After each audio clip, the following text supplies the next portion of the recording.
सही बुखारी विच आंदा है, नबी पाक अलैहिस्सलाम ने फरमाया है, आका फरमाते ने जन्नती जन्नत दे अंदर, जहन्नमी जहन्नम दे अंदर चले जाणगे।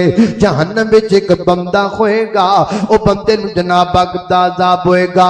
अग दी तपश दी वजह तो दा पेट फट जाएगा, पेट दीआं अंतड़ियां बाहर निकलणगियां, इंज अंतड़ियां दा ढेर लग जाएगा ते अपणियां अंतड़ियां इर्द गिर्द करके चक्कर कटेगा, जिवें पत्थरां वाली चक्की दे दो पार्ट इंज करके घुमदे ने।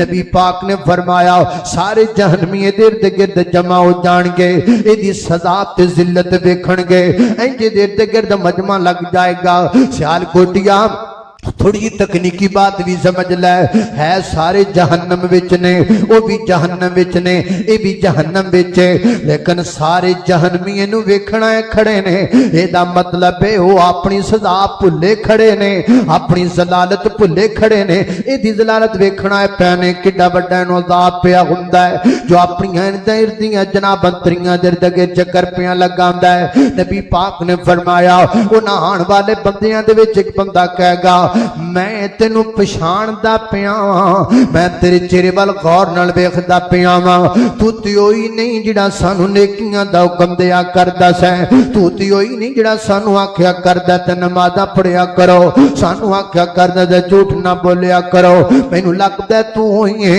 अगो कहेगा हाँ हाँ मैं ओही हां, मैं तुहानू नेकी दा हुक्म दिया करदा सां ते आप नहीं सी करया करदा, तुहानू बुराई तो मना करया करदा सां ते आप बुराइयां करया करदा था। अज मेरे ते अज़ाब अल्लाह पाक ने नाज़िल कीता है, अज मैं उस अज़ाब दी सज़ा पिया कटना। वीर जी कदी इंज ना करिए, कदी इंज ना करिए, अमल करिए, अमल करिए, अमल तो बगैर गुजारा नहीं। अल्लामा इब्ने जौज़ी रहमहुल्लाह फरमाते ने वो आलिम जो अमल नहीं करता उस दरख्त की तरह है जिस पर फल नहीं होता।